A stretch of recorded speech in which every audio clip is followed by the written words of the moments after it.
Hi everyone, I'm going to go over the cover letter resource from the Purdue L and discuss the cover letter in more detail. So if you are on our Canvas site and you are on our modules page, underneath the Week 15 module, you can click this link here. And this will take you to the section on the Purdue L that discusses how to format and organize a cover letter. Now, I do want to say a couple of things. This resource here does discuss how to write a cover letter for a job application. So the content of the cover letter that is discussed here is very different from the cover letter that you will be writing for your portfolio for this class. Remember that in the cover letter for your portfolio, you are going to introduce yourself to the reader. You're going to explain which essays are included in your portfolio and why you chose those essays. So if you use this resource from the Purdue L, you can disregard any discussion about the content of the cover letter and instead just pay attention to the instructions on how to format your letter.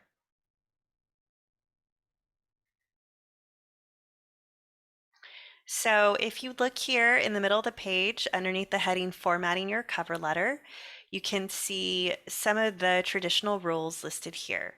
So the cover letter should be single spaced. There should be a space between each paragraph. And your paragraph should be aligned to the left of the page, or the first line of each paragraph should be indented. This last bullet point says sign your name in ink between your salutation and typed name. But since this is an electronic portfolio, you don't have to do that. You can just type your name at the end of the letter.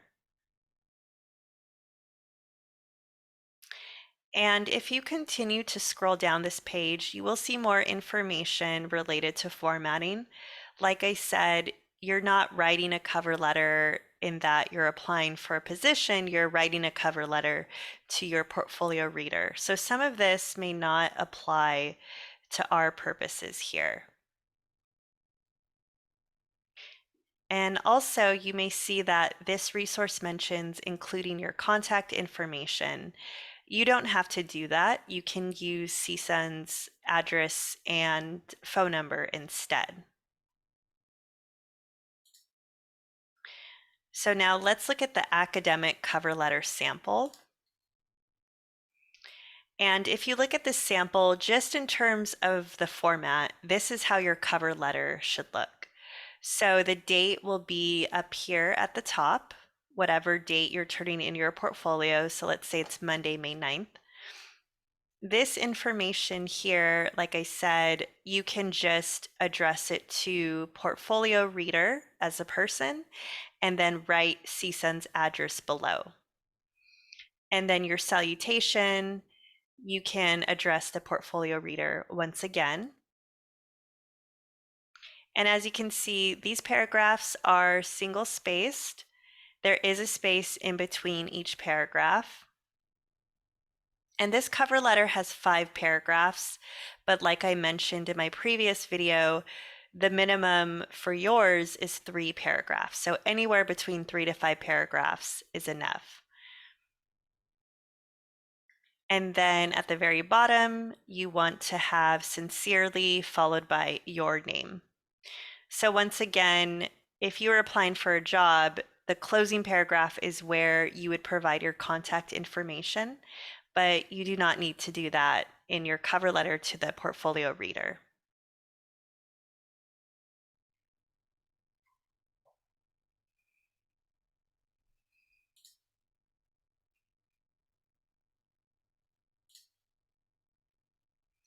And if you click this link, you can see other options for the heading of your cover letter.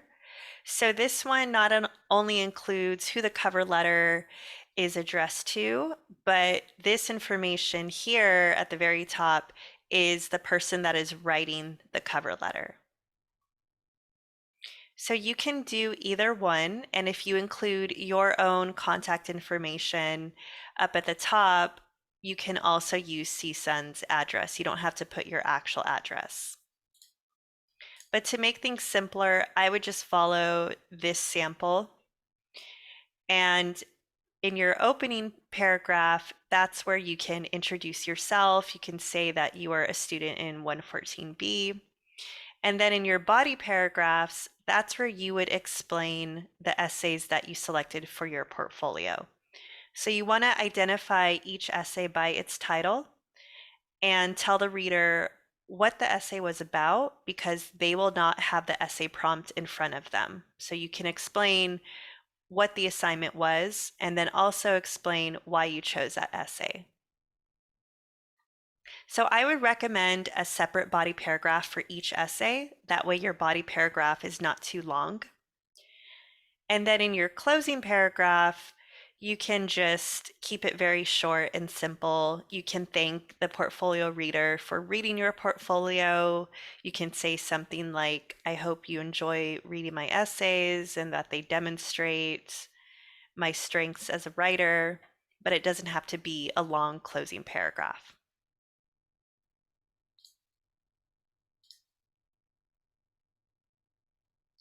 So once again, if you go to the portfolio instructions and you look here where it says cover letter, just make sure that you're including all the required information in the cover letter for your portfolio.